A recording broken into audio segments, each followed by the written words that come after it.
Bonjour à toutes et à tous, bienvenue sur cette chaîne. Aujourd'hui, petite interview très spéciale puisque j'ai l'honneur d'accueillir Pierre-Henri Dumotet, qui est magnétiseur. C'est comme ça que je peux te présenter, Pierre-Henri? Magnétiseur, énergéticien, voilà, tout à fait. Alors super, donc on s'est rencontrés il n'y a pas longtemps au hasard dans un magasin bio. Enfin au hasard, il n'y a pas de hasard, hein. Exact. Alors, est-ce que tu peux nous raconter un petit peu, pour les gens qui connaissent pas vraiment mais qui s'intéressent justement, quel est un peu le but du magnétiseur, l'énergéticien? Comment t'en es venu à ça, toi? Alors c'est vrai que j'avais une sensibilité assez profonde, ce qui fait que je captais les émotions ou les pensées des gens, mais je le subissais. Bon, en faisant un travail sur moi et puis en trouvant les bonnes personnes pour structurer cette sensibilité et ce ressenti pour que ça me soit utile dans ma vie personnelle et dans l'accompagnement que je peux proposer. Voilà, c'est un travail d'enracinement et d'alignement que j'ai fait pour vraiment intégrer toute cette sensibilité, que ça me pèse beaucoup moins et que ça me permet vraiment d'avancer au quotidien.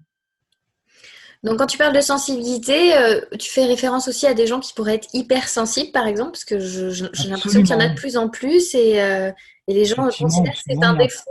Ouais. Alors qu'en fait, absolument une faiblesse, notamment en termes d'ancrage et de connexion vraiment. Alors quand j'y ai la terre, c'est pas uniquement premier chakra, mais c'est souvent voilà, les trois premiers chakras et le fait qu'ils soient bien équilibrés pour compenser souvent cette capacité à ressentir son environnement ou les gens qu'on peut avoir de soi, autour de soi, pardon, aussi bien au niveau de leurs émotions que leurs pensées. Donc le fait d'être bien relié à la terre, mais de manière vraiment équilibrée, un peu comme on le voit dans certaines traditions, connexion terre et ciel. oui, des Donc, fois, souvent, on est un peu trop barré là-haut, comme on dit. Soit on est oui, très perché. Et souvent, il y a un manque d'ancrage. Je pense que c'est souvent ça aussi dans nos sociétés aussi occidentales, où je crois qu'on est tout à beaucoup dans le fait, mental, donc on est beaucoup très là-haut et peut-être pas assez connecté à la terre au absolument, final. tout à fait, un peu trop dans le mental, parfois dans l'affect, mais un affect ou un mental qui n'étant pas connecté au bas du corps, notamment à ce qu'on appelle le cerveau primitif, hein, mais qui a une intelligence au niveau du bas-ventre qui a sa nécessité, qui est tout aussi importante que l'intelligence du cœur et l'intelligence cognitive, si je puis dire. Mais c'est vrai que d'avoir les trois qui sont équilibrés, ça permet d'avancer plus sereinement dans sa vie de manière beaucoup plus stable, sans être trop perché ou aussi, tout à l'inverse, trop ancré, du coup déconnecté de l'énergie du ciel. Ok, et toi, en fait, ton but, justement, tu as décidé de te lancer là-dedans et d'aider les gens justement à relier en fait ces trois choses, c'est ça? Absolument. Alors, c'est vrai que je propose différents types de soins énergétiques, mais vraiment dans cette notion de base de réaligner, c'est-à-dire remettre les personnes dans leur axe, c'est-à-dire d'être bien connecté à la terre et d'être bien connecté au ciel et aussi dans le relationnel à l'humain. Ah waouh, super. Et du coup, alors, si je devais poser une question à quelqu'un qui connaît absolument pas ça, qu'est-ce qui définit quelqu'un qui est déconnecté au ciel ou quelqu'un qui est déconnecté à la terre? Comment ça se traduit en fait?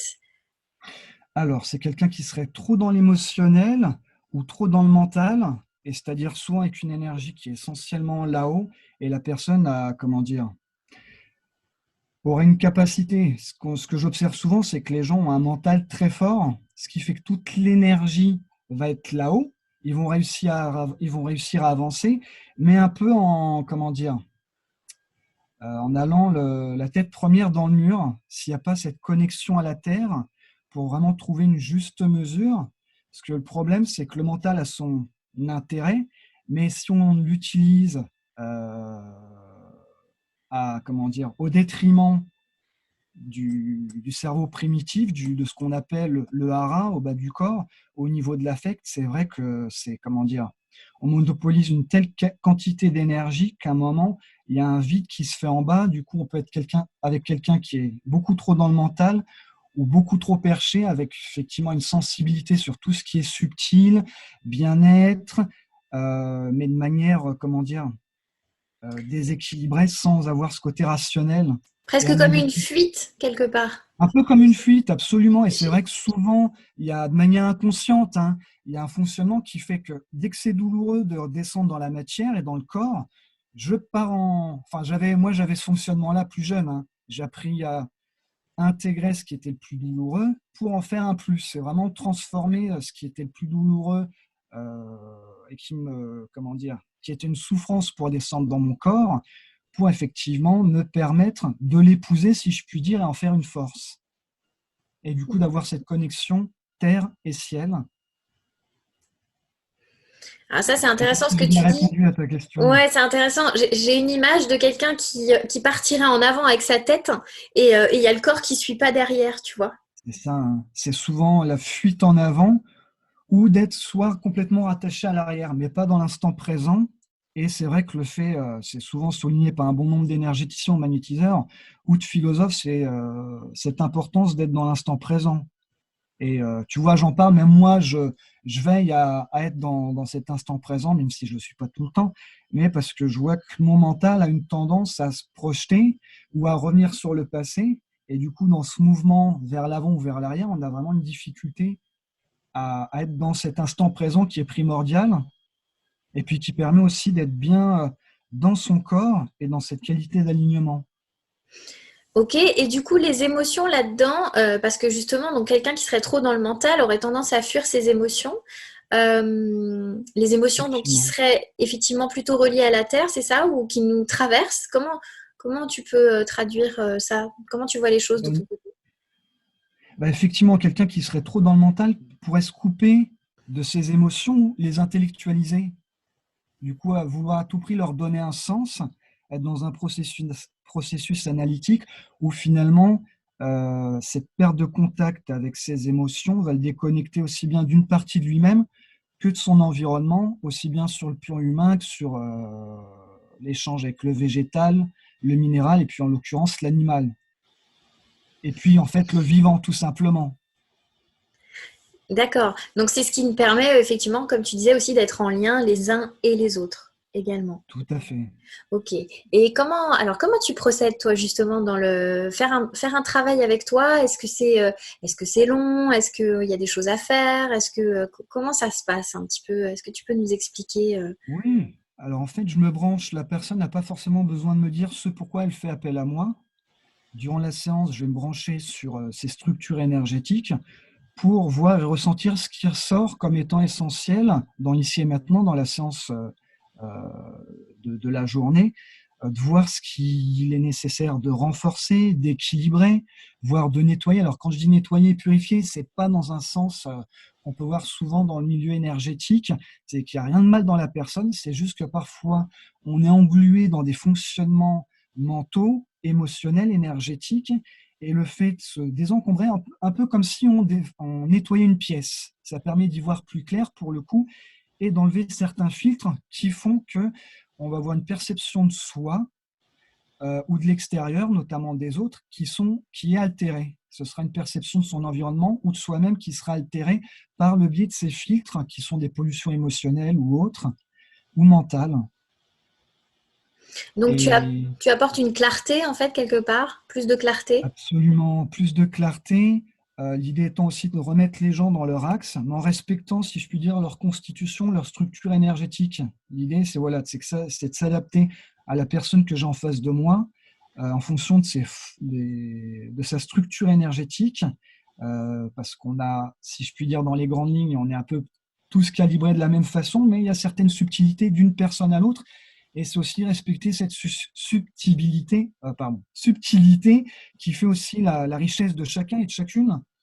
Mais du coup, c'est voilà, faire un travail sur l'enracinement, sur la connexion au ciel. Euh, Et c'est du coup, comment vraiment, tu t'y prends? C'est en parlant que tu changes la structure? Comment ça fonctionne en fait? alors, c'est en travaillant à travers, en posant des intentions, en dialoguant avec les structures énergétiques de la personne. Alors, soit je le ressens à travers mon corps, soit j'ai des images ou en clairaudience voilà, de l'information qui me permet de, si je puis dire, remoduler, rééquilibrer la personne, mais de manière graduelle et respectueuse à son rythme aussi, tout en étant bienveillant, ferme également, parce qu'il y a un côté coaching. Quand je dis ferme, c'est bienveillant, mais je dirais parfois un gentil petit coup de pied aux fesses pour remettre les personnes dans leur axe Je sens que c'est nécessaire, mais voilà, à chaque fois, c'est au cas par cas, c'est toujours dans le respect de la personne que je vais avoir en face de moi. Et que dire de plus? C'est parfois, voilà, j'ai comme information que la personne a besoin de repartir avec des exercices ou une pratique de manière ludique, hein, pas quelque chose de lourd et d'encombrant, parce que chacun, dans sa vie personnelle, a déjà suffisamment de choses à faire. Donc, l'idée, c'est que la personne reparte, si toutefois je le sens comme ça, que ça lui est utile, reparte avec une pratique ou un exercice très simple, hein. Ça peut être soit par le fait de mieux s'hydrater sur tel type d'eau ou tel type de boisson, comme des jus de légumes ou autres, ou ça peut être une phrase clé que je dis mantra, mais voilà, ça peut être une phrase très basique, mais qui va permettre à la personne, en la répétant, de renforcer sa structure énergétique là où c'est en faiblesse et qui va permettre de prolonger euh, et d'optimiser les effets de la séance qui aura lieu avec moi. Donc, tu peux estimer, en général, donc une séance, j'imagine, ça dure à peu près 1 heure, quelque chose comme ça, je pense. Tout à fait, voilà, Et environ du une coup, heure. j'imagine que comme tu bouges les structures, la personne a une façon de vibrer qui va être différente. Donc, je pense que dans les quelques jours peut-être qui suivent la séance, il y a peut-être des événements qui peuvent se produire, des réactions. Alors, En tout cas, ça peut prendre plus de temps peut-être. alors Qu'est-ce que tu penses? effectivement, ça dépend d'une personne à l'autre, ça peut être très rapide. C'est pour ça que parfois, bon, quand les gens me demandent quand est-ce qu'on va se revoir, j'ai souvent l'information en leur disant, bon, on ne s'arrête pas à ce que j'ai comme information là, parce que notamment en ce moment, avec ces nouvelles énergies qui arrivent graduellement et qui se font croissantes, j'ai un bon nombre de personnes que j'ai en face de moi en séance, dont les structures énergétiques bougent d'autant plus rapidement. Alors après, une fois qu'elles sont, si je puis dire, bien repositionnées, ça prend quand même aussi un certain laps de temps, parfois au niveau physique, pour que ça soit intégré de manière confortable. Donc parfois, pour certaines personnes, il y a un petit moment de fatigue. Donc je les invite à se reposer davantage. Quand je dis se reposer, c'est soit faire des micro-siestes, soit prendre un peu plus de temps, quitte à se coucher plus tôt, pour vraiment vivre la transformation et l'intégration de la séance de manière plus confortable et ne pas se sentir trop dépassé, notamment dans sa vie personnelle ou comme professionnelle, pour que ça puisse se faire vraiment de manière douce. Ah, super. Ok. Et alors, si je te demande, quels sont les types un petit peu de personnes? Est-ce que tu as un peu les mêmes problématiques qui reviennent vers toi régulièrement? Quel genre de Ça dépend des problématiques périodes. tu règles? Oui, je te remercie pour cette question. C'est vrai que ça dépend des périodes. Là, en ce moment, j'ai pas mal de personnes qui ont un potentiel au niveau clairaudience ou en termes de perception énergétique. Et souvent, ce qui ressort, c'est de revenir pour un bon nombre au niveau de leur deuxième chakra et d'être davantage dans une notion de jouissance et de plaisir par rapport à la nourriture, par rapport au corps, c'est-à-dire apprécier son corps aussi, tout aussi bien en étant habillé, en se faisant plaisir dans l'achat de beaux vêtements, qu'en étant dans sa nudité et d'accepter son physique. C'est aussi par le biais de la sexualité, ça revient régulièrement ces derniers temps. Euh, Parce que je me rends compte que j'ai pas mal de personnes qui sont hyper ouvertes là, mais le fait de descendre dans leur sexualité, euh, il y a souvent une difficulté à ce que ça se fasse sans forcément être dans quelque chose qui serait d'ordre amoureux, c'est-à-dire d'être dans quelque chose, certes, de sexuel, mais respectueux, ce qui peut être tout à fait conjugué. Et c'est vrai que ces derniers temps, sur les 2 dernières semaines, j'ai pas mal de personnes chez qui ça ressort. Donc, je les invite soit à faire un travail au niveau avec des huiles essentielles. D'ailleurs, bon, j'en reparlerai tout à l'heure parce que tu m'avais demandé de soumettre, si je puis dire, ou de proposer une pratique ou un exercice ou un petit jeu à tes abonnés. Et c'est vrai que quand je me suis branché dessus, j'avais l'information, donc je pourrais l'aborder tout à l'heure. Ah, super. Mais voilà, en l'occurrence, de revenir au deuxième chakra. Alors, pour que ce soit simple et ludique, ben, du coup, ça me fait basculer sur cet exercice par rapport à tes Très internautes. bien. On peut parler d'exercice ludique, c'est vraiment, là, on va utiliser la voie de l'olfaction, qui est intéressante parce qu'elle court-circuite un peu le mental et le cérébral, l'analytique. Là, on est carrément dans le ressenti. Et l'idée, c'est d'avoir un flacon d'huile essentielle d'orange douce ou d'orange amère et de l'approcher du nez, alors toujours en douceur, c'est-à-dire souvent ce que j'invite les gens à faire, c'est ne pas mettre le flacon d'emblée sous le nez, c'est de partir du menton et de remonter graduellement au niveau du nez et de garder soit les yeux ouverts, soit les yeux fermés et de vraiment inspirer en douceur mais en profondeur l'odeur de l'huile essentielle.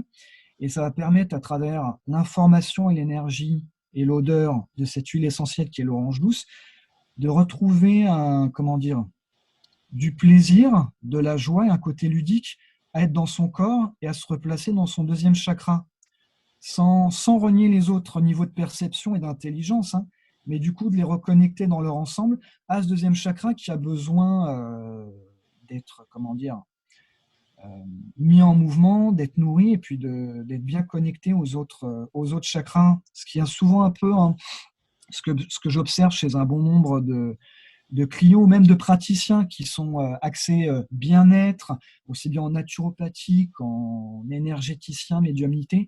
Il y a souvent cette fragilité au niveau du deuxième chakra.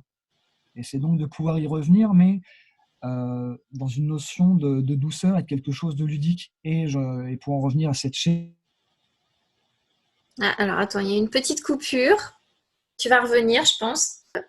Non, il y a une coupure. Du coup, on était resté sur l'huile essentielle, la première. Donc, c'était orange douce et Oui, orange l'huile amère. essentielle d'orange douce Voilà. ou d'orange amère, on peut Ouais. relier aussi à l'huile essentielle de mandarine. Mandarine, ok. Alors que ce soit je vois souvent dans différents magasins, il y a la mandarine rouge, la mandarine verte, peu importe, les deux seront très bien. Mais voilà, au niveau de ces huiles essentielles-là, ça permet vraiment de revenir dans quelque chose. On est un peu en contact avec ce côté enfant intérieur. Ah, intéressant. Donc ça permet de ramener de la joie. Et je le vois souvent, problème chez des personnes qui sont hypersensibles. Et avec une belle connexion en haut, c'est que ça peut donner un côté trop émotionnel ou trop, quand je dis perché, c'est trop connecté à ces niveaux de perception en termes de clairaudience, clairvoyance, etc.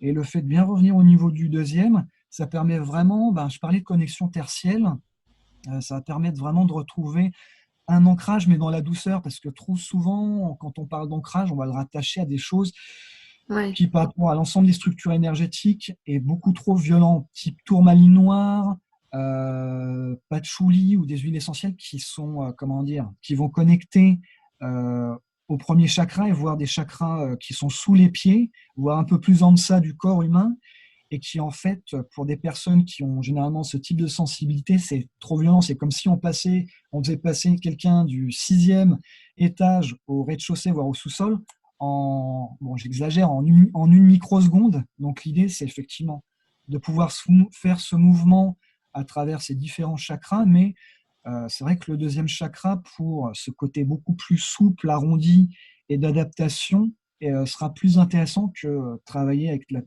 enfin, de mon point de vue, avec mon expérience, hein, que travailler avec de la tourmaline noire ou des pierres qui sont beaucoup trop lourdes. C'est-à-dire ce que j'observais souvent chez les gens qui utilisaient ce type de minéraux-là, c'est que c'est comme s'ils avaient une chaîne autour de la taille et un poids, ça me fait penser à mes séances en salle de sport, avec un poids de 10-20 kilos, du coup, mon Dieu, quoi, c'est dur. Alors certes, la personne, elle est ancrée, mais c'est boum. Et du coup, ça ne correspond pas forcément à la finesse, à la sensibilité, à la structure énergétique de la personne.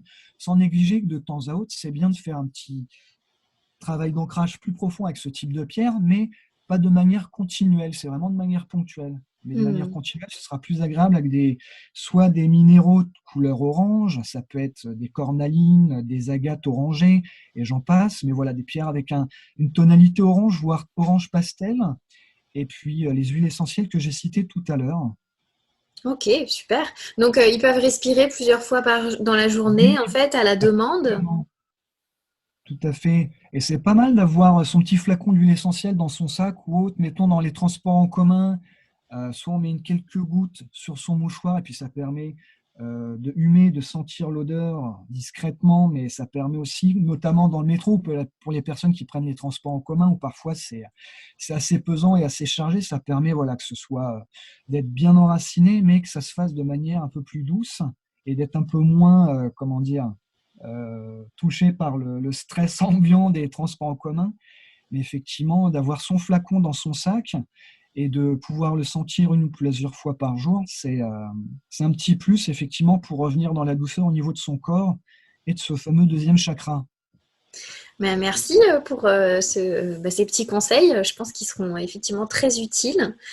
Donc à tester, évidemment. Et il faut que je te demande aussi, au niveau de quand tu consultes, tu peux le faire à distance, hein, bien sûr, comme là, par exemple, quand on parle, parce que je sais que tu es en région, enfin, tu es sur Paris, mais je pense que tu as des gens qui te consultent de partout. Tout à fait, exact, exact. Effectivement, je fais des consultations, enfin, je fais des séances à distance. Alors, courant mars, je serai amené à proposer des séances par le biais de Skype, Super. notamment sur deux prestations de coaching pour des thérapeutes et puis pour un coaching sur tout ce qui est diététique énergétique, aroma olfactothérapie, lithothérapie quel est le troisième? Le quatrième plutôt. Et élixir floraux, voilà. Et Ok. élixir floraux, l'idée, voilà, c'est de donner des clés aux gens sur ces quatre outils-là pour être dans une notion de vitalité, d'équilibre énergétique, euh, pour se maintenir en forme. Et puis, donc ça, les consultations sur Skype, ce sera à partir normalement du 12 mars. Et pour ce qui est des autres prestations que je propose à distance, effectivement, c'est sur une durée de 3/4 d'heure où je me connecte à distance sur la personne et je fais un soin énergétique. Et à l'issue de la séance, je lui envoie un récapitulatif de ce sur quoi j'ai travaillé, ce qui a été renforcé ou rééquilibré, nettoyé, ce qui permet à la personne d'avoir voilà, son petit bilan énergétique, en lui donnant parfois, quand c'est utile, également un petit exercice ou une petite phrase clé qui va lui permettre de bien intégrer le soin dans les semaines qui suivent et d'en optimiser les effets. Super, c'est génial, je te remercie beaucoup. De toute façon, je mets tes coordonnées sous la vidéo pour que les gens puissent te contacter, d'accord? D'accord. Est-ce que tu aurais un dernier petit conseil ou quelque chose que tu as envie de partager pour terminer cette interview? Euh, alors là, ce qui me vient, c'est vraiment, ça va être la troisième ou quatrième couche, c'est vraiment ce fameux deuxième chakra. C'est vraiment, ouais, ce qui me vient là, c'est vraiment ce conseil de pouvoir quand je dis le nourrir, sans être dans le côté cérébral analytique, mais comment je peux faire? Effectivement, ce qui revient là pour que ça puisse toucher de manière ludique le plus grand nombre de gens et notamment tes abonnés, Nadège, c'est vraiment ces deux huiles essentielles, enfin, je dirais orange amère, orange douce, et puis la mandarine, Mandarine. pour être vraiment dans cette notion de douceur avec soi-même. Et puis un peu comme l'image qui me vient, c'est un peu comme si on versait son petit enfant intérieur, voilà, avec ce côté douceur avec soi-même, notamment dans ce monde où tout va à 100 à l'heure, où parfois on est tous pris dans si je puis dire, dans nos routines. Là, ça permet de revenir dans ce côté cocooning à l'intérieur de soi, sans se fermer à l'extérieur, mais voilà, d'avoir ce juste équilibre entre l'intérieur et l'extérieur, avec C'est cette super. qualité de finesse et de ressenti. Voilà. C'est super. Du coup, je vais inviter en fait ceux qui regardent la vidéo et qui feront ce que tu as proposé à remettre des petits commentaires pour savoir justement quel a été leur ressenti à l'issue. Oui, Ça peut être très sympa. et bien qu'ils n'hésitent pas effectivement à faire l'expérience, aussi bien les yeux ouverts que les yeux fermés, euh, et puis de laisser venir les ressentis, les images, et pourquoi pas les noter. C'est-à-dire, qu'est-ce que je connais, qu'est-ce qui ressort quand je sens cette huile essentielle, aussi bien d'agréable que désagréable. Parce que même ce qui pourrait être désagréable pourrait être juste des couches émotionnelles ou autres qui remontent et qui ont besoin ou pas d'être, comment dire, Libéré quelque part, non? libérées, voilà, d'en prendre conscience. Mais voilà, que ce soit qu'on fasse remonter quelque chose d'agréable ou désagréable, les deux seront utiles, mais pas s'y accrocher, voilà, de les laisser passer. Ok, super. Eh ben, écoute, Pierre-Henri, je te remercie pour cette interview. Le temps passe très vite. Je sais que tu as une consultation après, donc voilà, je ne vais pas te retenir plus longtemps. Merci beaucoup d'avoir partagé de cet échange, en tout cas avec toi. Et Et puis, merci beaucoup à toi, Nadège, de m'y avoir invité. avec Merci. grand plaisir. Et puis, eh ben, on se retrouve à une prochaine, voilà, en Oui, live enfin en vrai ou en virtuel, on verra, voilà comment ça se présente. Merci à toi en avec tout cas. plaisir. Merci. À bientôt. À bientôt, Nadège.